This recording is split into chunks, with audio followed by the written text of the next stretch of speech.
quero compartilhar com vocês um pensamento, na verdade a continuidade desse pensamento, a partir da primeira carta de Paulo aos Tessalonicenses, capítulo 1, a partir do versículo 2, 1 Tessalonicenses 1, 2. Temos conversado aqui como igreja local e perguntado qual é e como encontrar uma igreja perfeita, uma igreja que nos sirva de modelo.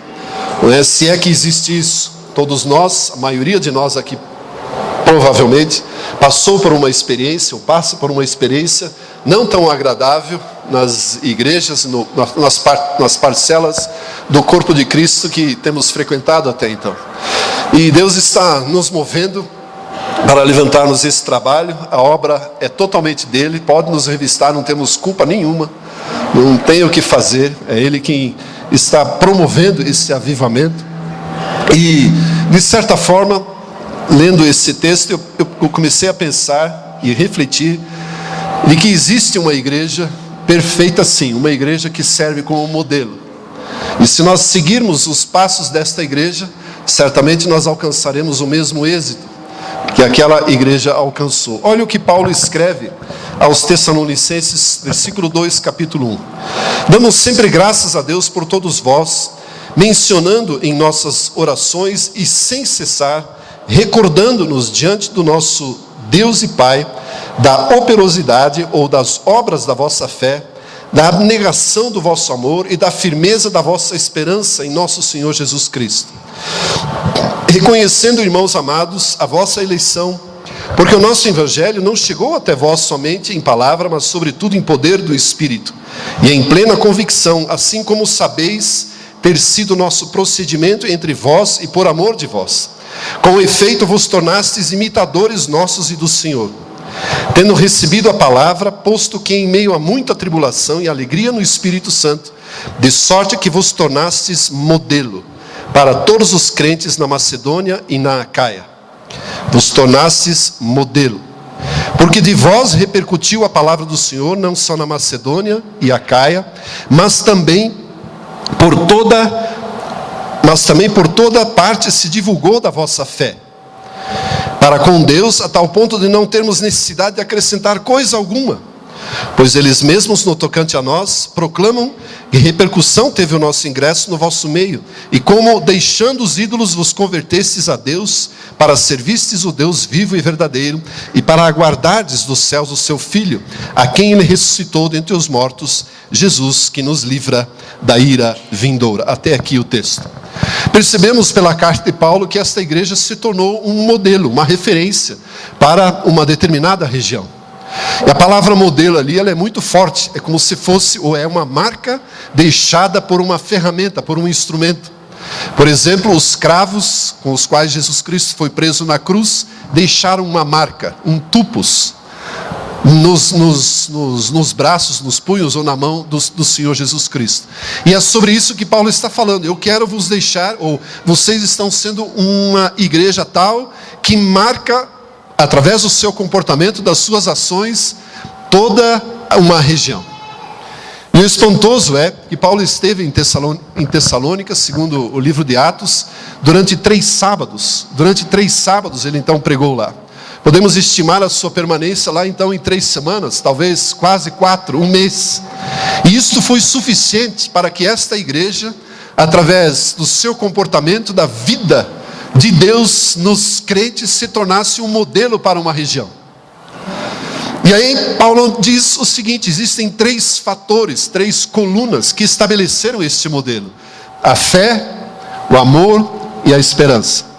As obras da fé, a abnegação no amor e a esperança por Jesus Cristo, uma viva esperança. Essas 3 palavras, esses 3 ingredientes fizeram com que a igreja toda se tornasse um modelo.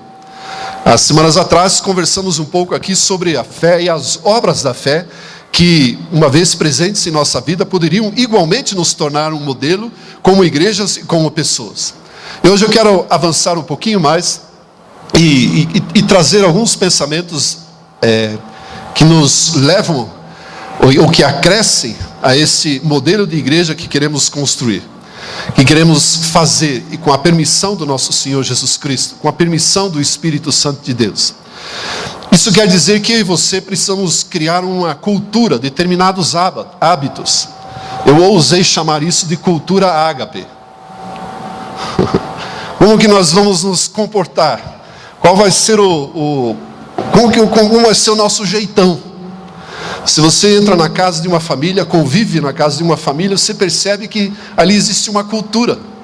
Não é? A forma como eles sentam nas refeições, os lugares estabelecidos, como servem isso, como fazem aquilo, os horários e tudo mais, o que se apresenta na TV, o que se assiste lá, a forma como os pais tratam os filhos. Isso é um estilo de comportamento, uma cultura que cada família tem.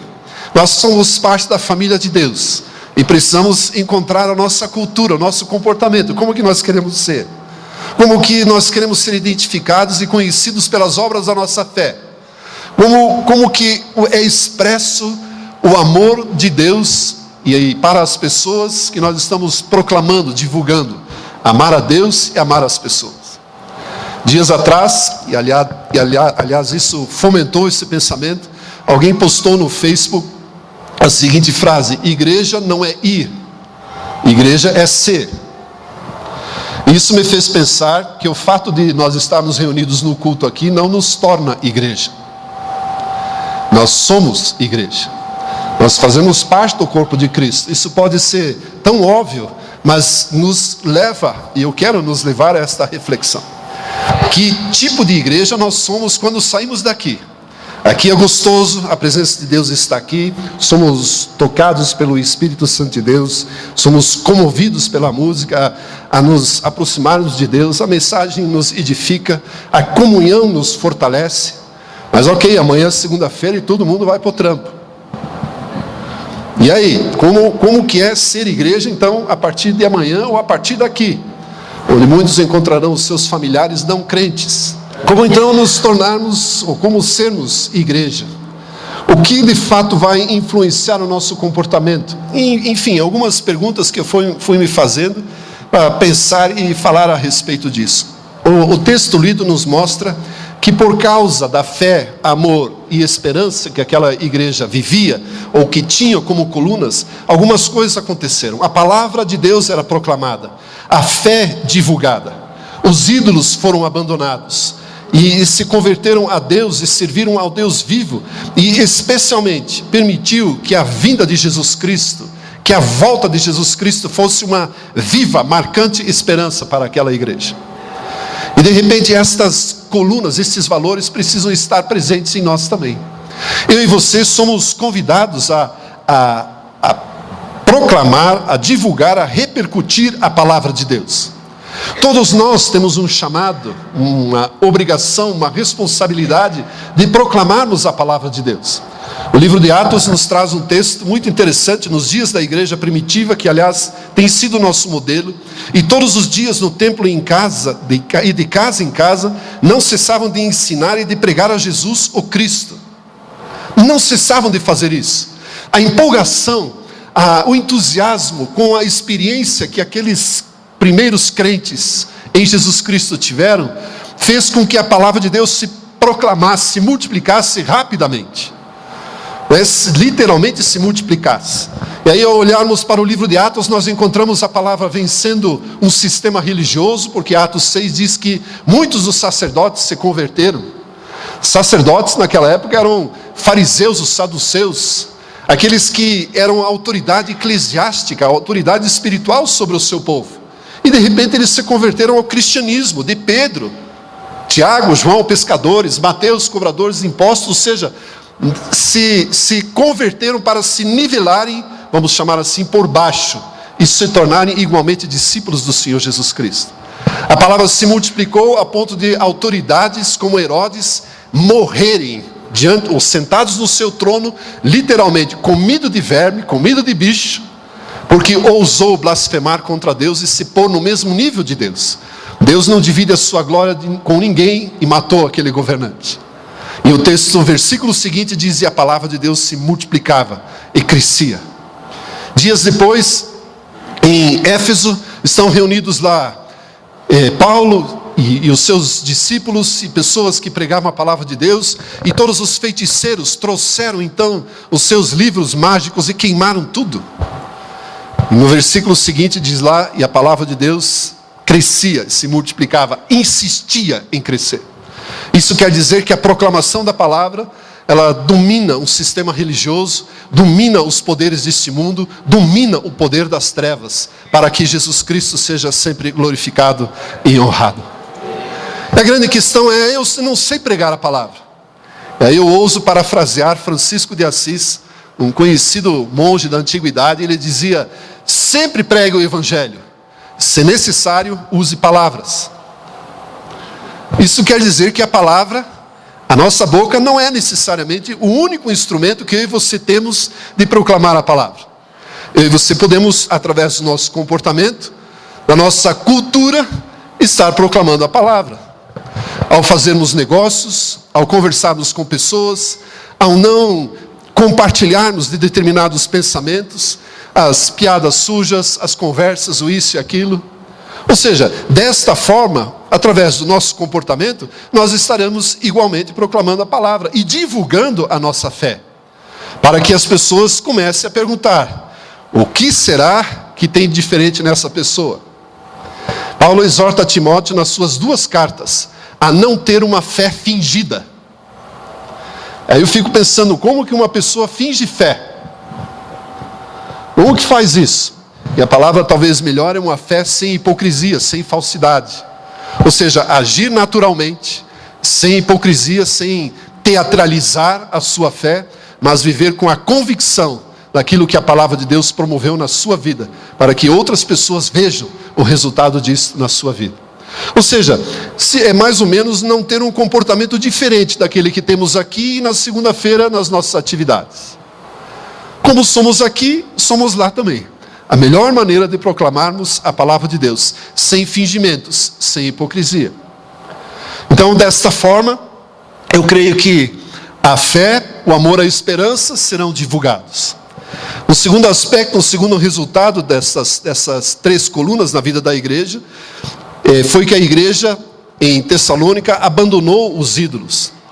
E houve uma profunda conversão a Deus, e essas pessoas serviram ao Deus vivo.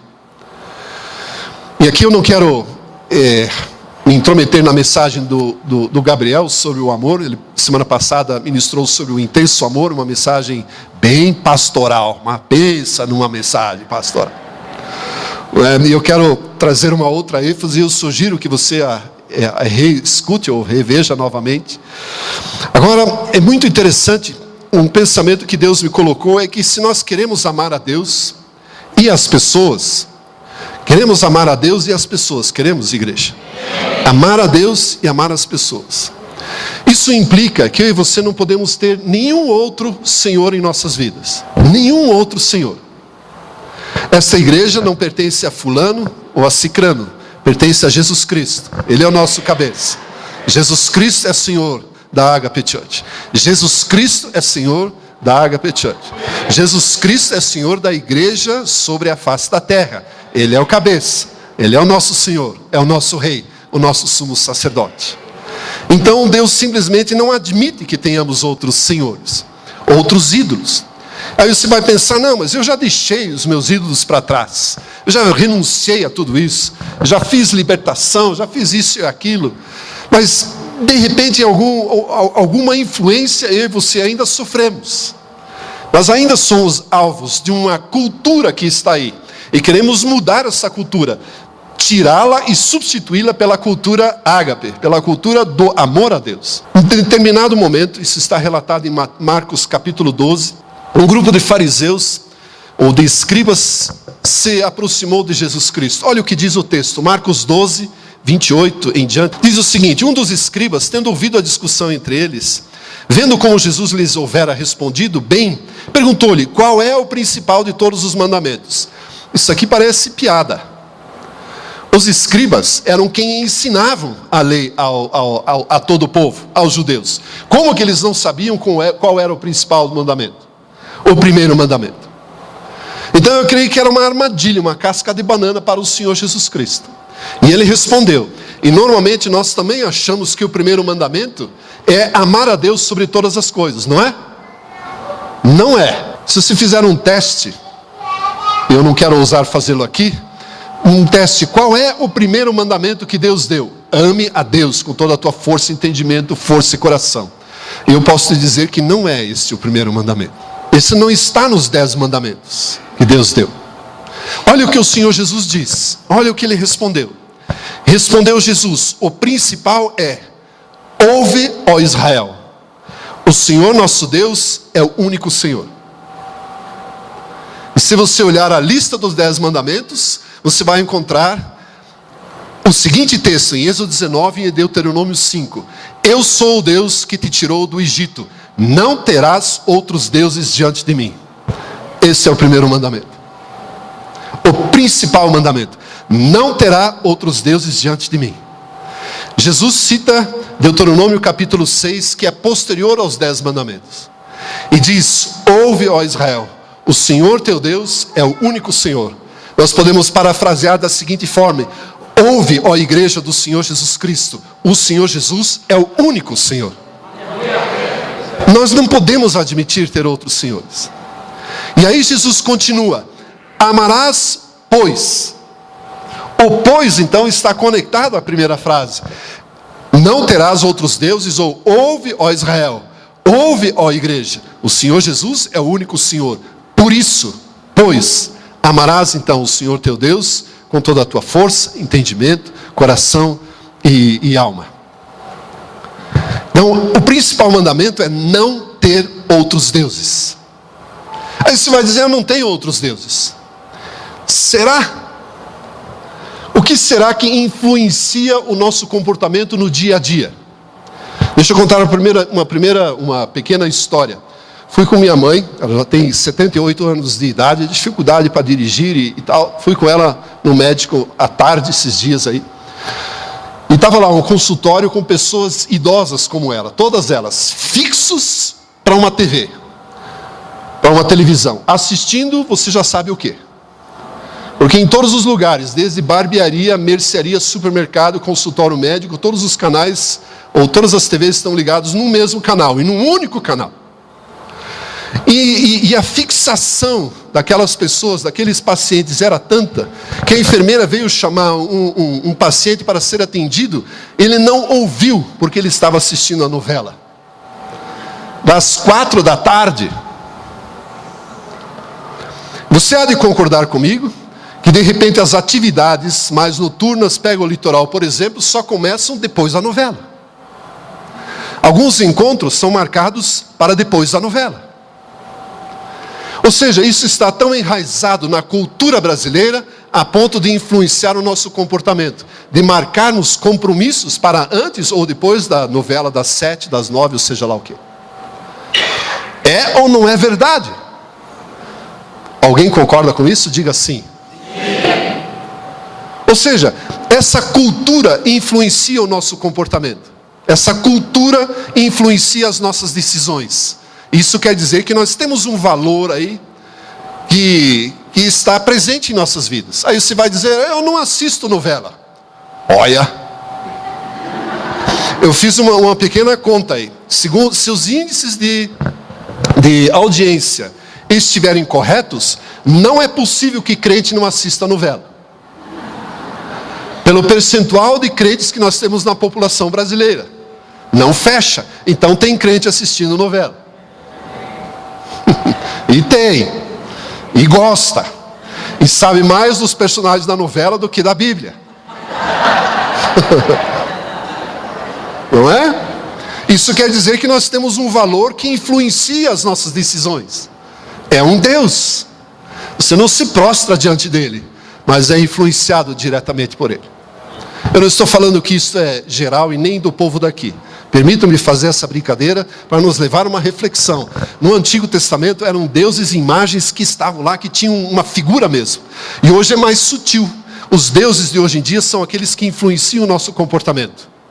Isso pode ser futebol ou outros esportes, isso pode ser o próprio trabalho, pode ser as pessoas na igreja, pode ser o ministério da música, pode ser determinado cantor. São ídolos que se criam dentro da igreja e que substituem o senhorio de Jesus Cristo.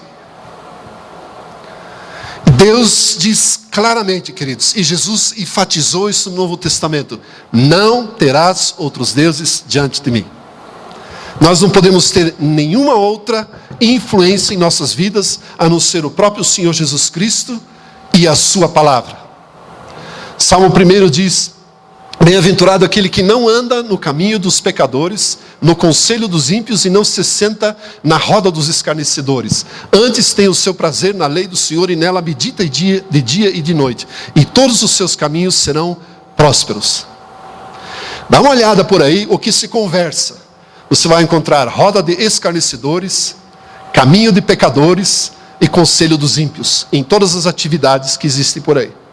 Filmes, novelas, mídia, futebol, isso e aquilo. E Deus diz, a palavra de Deus diz: bem-aventurado aquele que não anda de acordo com isto, mas que anda segundo a palavra de Deus. Você pode estar dizendo, pensando, isso é muito radical. Deus é radical. Jesus Cristo foi radical. Ele não perdoou os escribas. Ele disse: vocês não podem ter outro Deus. Isso significa que aquelas pessoas estavam tendo outros valores a influenciar a sua vida. No caso dos escribas, a própria lei era muito mais importante do que o relacionamento com Deus, a ponto de ter uma lei daquilo que podiam não fazer no sábado. Os alunos que já me ouviram em sala de aula, vou apenas citar um exemplo. Se discutia se poderia cuspir no chão no sábado ou não. Porque havia aqueles que determinavam que o jejum no sábado tinha que ser radical, não podia nem engolir a saliva. Mas havia uma outra escola que dizia que, tinha que se engolir a saliva, porque se cuspisse no chão caracterizava trabalho, porque a terra estava sendo arada e revolvida. Então imagine a que nível, ou a que grau de fiscalização, de cumprimento da lei. A lei se tornou um Deus muito maior do que o Deus da lei. Não mudou muito, mas hoje ainda temos o farisaísmo e o escribismo por aí, presente em nossas vidas. Então, se queremos a liberdade, se queremos usufruir da graça do nosso Deus, e se queremos usufruir pelo fato de não estarmos ou estamos livres de toda e qualquer condenação, eu e você não podemos ter outro Senhor a não ser Jesus Cristo em nossas vidas. É Ele quem determina as nossas decisões, determina o nosso comportamento, determina a nossa cultura. Então, meu irmão, você pode assistir novelas se você quiser, faça o que você quiser. A Bíblia também diz que bem-aventurado é aquele que não se condena naquilo que aprova. Se você acha que isso não vai influenciar a sua vida, fique à vontade. Se você acha que o seu encontro só pode ser, ou a reunião do grupo familiar só pode ser depois da novela das 9, meu irmão, você está em encrenca, o grupo de comunhão. É interessante pensar, e dentro desse aspecto ainda, que muitos sacerdotes estabelecem o Deus a quem os seguidores irão seguir. Esse é o pensamento que eu ouvi do Djalma Toledo lá em São Paulo, dias atrás, e muito me impactou. Ele usou o texto lá de Êxodo 32, você pode verificar depois, quando Moisés está no monte recebendo instruções e a própria lei de Deus, e Arão ficou com o povo, e de repente o povo se reuniu e diz: ei, Arão, faça-nos deuses, para nós adorarmos aquele que nos tirou do Egito. Faça-nos deuses. E o cabeção de Arão concordou com aquilo. Então tá, então me traz um pouco de brincos, isso e aquilo, um pouco de ouro, e fundiu um bezerro de ouro. E disse: esses são os deuses que te tirou do Egito. E o povo adorou, louvou e se divertiu diante daquele Deus. O que eu quero dizer com isso é o seguinte: existem possivelmente sacerdotes, pregadores, que criam o Deus que o povo deve servir. São bezerros de ouro. Bezerros de ouro. E o povo se divertiu diante daquilo. Caçoava. A palavra melhor para aquilo é caçoar. E eu tenho comigo que Deus diz o seguinte: não é nem tão importante o fato de ter construído um bezerro de ouro, mas caçoar dele, se divertir e provavelmente ter ali promovido uma orgia, um bacanal. Aí não. Aí não. Deus diz: não pode ter outros deuses diante de mim. nem aqueles que os sacerdotes criam. Eu e você somos seguidores de Jesus Cristo. Jesus Cristo é o nosso Senhor. Foi Ele que morreu por nós. Foi Ele que morreu por nós. Foi Ele que tomou os seus pecados, tomou as minhas dores, enfermidades, as suas, morreu a nossa morte, a que nos estava destinada, venceu a morte, e juntamente com isso todos os demônios, Satanás e seus demônios, todo o inferno, venceu a morte e nos deu a vida, e a vida abundante, para podermos usufruir, para honrá-lo, glorificá-lo e viver para Ele, e não para outros deuses. Isso nos faz pensar que a igreja ia adiante e abandonou os ídolos e esperava ou permitiu que aguardássemos a volta de Jesus Cristo. Existe um texto na Bíblia que eu quero ler contigo, Romanos capítulo 10, versículo 9, bem conhecido, mas que de repente não nos percebemos do texto todo. Você conhece muito bem, provavelmente já usou esse texto. Se com a tua boca confessares Jesus como Senhor e em teu coração creres que Deus o ressuscitou dentre os mortos, serás salvo. Você percebeu que existem duas condições para sermos salvos? Confessar com a boca e crer no coração que Deus o ressuscitou dentre os mortos. Será salvo. Porque com o coração se crê para a justiça e com a boca se confessa a respeito da salvação. Aí você vai pensar, mas como que eu não creio na ressurreição? Porque de repente não vivemos de acordo com a perspectiva de que para nós a vida eterna já está garantida. Queridos, esta é uma verdade. Nós já temos a vida eterna à nossa disposição. Na verdade, quando Deus nos olha e nos concebeu, ainda antes da fundação do mundo, e isso eu não sei explicar, mas nós já existíamos, segundo Efésios, antes da fundação do mundo. E em determinado momento, aprove a Deus nos inserir numa geração para vivermos biologicamente aqui. Mas mesmo que morrermos, e quando morrermos ou formos arrebatados, na volta de Jesus Cristo, nós continuaremos existindo, porque Deus nos concebeu para vivermos eternamente. E esta é uma verdade que de repente não é tão importante para nós. E nos fixamos em determinados valores muito mundanos, olhamos muito demais para as realidades ao nosso redor, ao nosso mundo, sem percebermos que temos toda a eternidade para vivermos na presença do nosso Deus.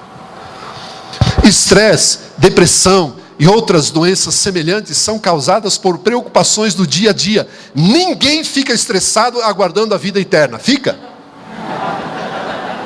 Não! Nem Jesus se estressa com isso, nem Deus se estressa com isso. E por que nós devemos nos preocupar com o nosso dia a dia? Eu, na verdade, falo isso para mim mesmo, para todos nós. As nossas preocupações, as horas que deixamos de dormir pensando em alguma solução para o problema, não acrescentam, segundo a própria palavra do Senhor Jesus, um ano sequer, um dia sequer à nossa vida. Não vai mudar nada. Absolutamente nada. Mas eu concordo que é difícil você pegar um problema e, como Pedro diz, lançar sobre ele toda a nossa ansiedade. Mas é o que poderíamos fazer. E ao fazermos isso, nós estamos como que dizendo: Deus, eu espero a volta do teu Filho Jesus Cristo. Não dá vontade de dizer o seguinte: Jesus, volta logo, para a gente sair logo daqui. Volta logo. Deixa a minha carreira para lá. Deixa o meu desejo de ganhar dinheiro para lá. Deixa tudo para lá. Volta logo, Senhor Jesus. Volta logo. E Ele vai voltar. Em breve. E nós estaremos com Ele. E essa viva esperança precisa estar sempre muito presente em nossas vidas. Então eu creio que se nós vivermos como esta igreja, e Paulo nos exorta a viver assim, e cita como exemplo, nos deixou esse registro. Olhe, as obras de fé de uma maneira correta, a palavra proclamada, a fé divulgada, uma fé que vive de acordo com a fidelidade de Deus, uma vida sem outros senhores, sem outros valores para determinarem o comportamento, mas única e exclusivamente a influência da palavra de Deus em nossa cultura, em nosso comportamento, no nosso dia a dia, em todas as decisões. E esperarmos uma viva esperança à volta de Jesus Cristo, Sobre isso eu falo uma próxima oportunidade, um pouco mais. Certamente, eu e você também seremos uma igreja modelo, uma igreja relevante, que muda o comportamento de uma cidade. Aí você vai pensar, mas a cidade é muito grande. Então tá, começamos pela nossa casa, pelos nossos vizinhos, pela rua, pelo bairro, e vamos adiante. E vamos conquistar a cidade, o estado e o país para o Senhor Jesus Cristo. Eu aprendi há muito tempo atrás, e a própria palavra de Deus diz isso. Devemos pensar muito grande. Começar pequeno, mas imediatamente começar. Todo e qualquer projeto. Eu quero deixar esse pensamento para todos nós aqui como igreja, e o desafio de sermos uma igreja modelo. Uma igreja que se importa, que saiba verdadeiramente o que significa amar a Deus e amar as pessoas. Jesus naquela descrição, naquela palavra aos escribas, ele disse, ame a Deus e ame ao próximo. E aí os escribas mais tarde, eles tentaram dar uma desculpa, sabe, amar ao próximo é difícil, porque a gente não sabe muito bem quem é o próximo. Não sabemos muito bem identificar. E Jesus dá uma outra lição na parábola do bom samaritano. João, o evangelista João, o discípulo a quem Jesus amava, o discípulo amado, na sua carta ainda completa esse desafio. E como se dissesse, ame a Deus e ame um ao outro. Então não tem desculpa de não saber quem é o próximo. É a pessoa que está ao seu lado, um ao outro. Não tem desculpa. Então, se queremos praticar, amar a Deus e amar as pessoas, é um ao outro. É a pessoa que está próxima a você. Por isso insistimos nesse abraço caloroso aí. Porque existe uma terapia nesse abraço, que fortalece a comunhão, que fortalece o amor de Deus. E nisto ele é aperfeiçoado em nossas vidas e na sua vida.